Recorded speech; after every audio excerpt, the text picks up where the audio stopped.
అంటే ఆ రోజు ఒక మాట వినబడింది. ఆ డైరీ ఒకటి ఉంది. ఆ డైరీలో మంత్రి పేరు కూడా ఉంది. ఒక మంత్రి సపోర్ట్‌తో ఇదంతా చేశారు అన్నట్టు. ఎక్సైజ్ శాఖ మంత్రి పేరు ఉండాలండి వాస్తవంగా ఉంటే అయితే. అంతే కదా. మరి ఉంటే ఆయనే కదా రిలేటెడ్. అవును కదా. ఎక్సైజ్ అధికారుల పాత్ర ఉంది దీంట్లో. ఎక్సైజ్ అధికారుల పాత్ర లేకుండా ఈ కుంభకోణం జరిగేదానికి అవకాశమే లేదు.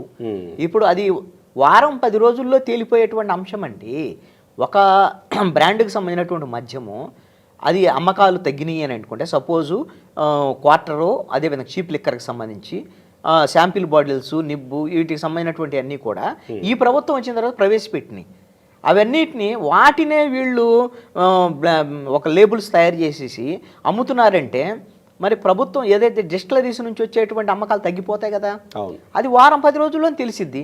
నెలల తరబడి అంటే ఏప్రిల్ నుంచి ఇప్పటి వరకు జరుగుతున్నటువంటి పరిస్థితులు ఉన్నాయి అని అంటే ఒక 6-7 నెలల నుంచి జరుగుతున్నటువంటి పరిస్థితులు ఉంటే తెలియటం లేదు అని అంటే ఎక్సైజ్ అధికారులకు తెలుసు, వాళ్ళకు కూడా పాత్ర ఉంది, వాళ్ళకి కావాల్సినటువంటి డబ్బులు వస్తున్నాయి, నెలవారీ మామూలు వస్తున్నాయి, తీసుకుంటున్నారు. మరి ఆ మామూళ్ళు సస్పెండ్ చేసినట్టు అంటే వాళ్ళు ఇప్పుడు వరకు జరిగినట్టు అంటే వాళ్ళ వరకే పరిమితం అయిందా?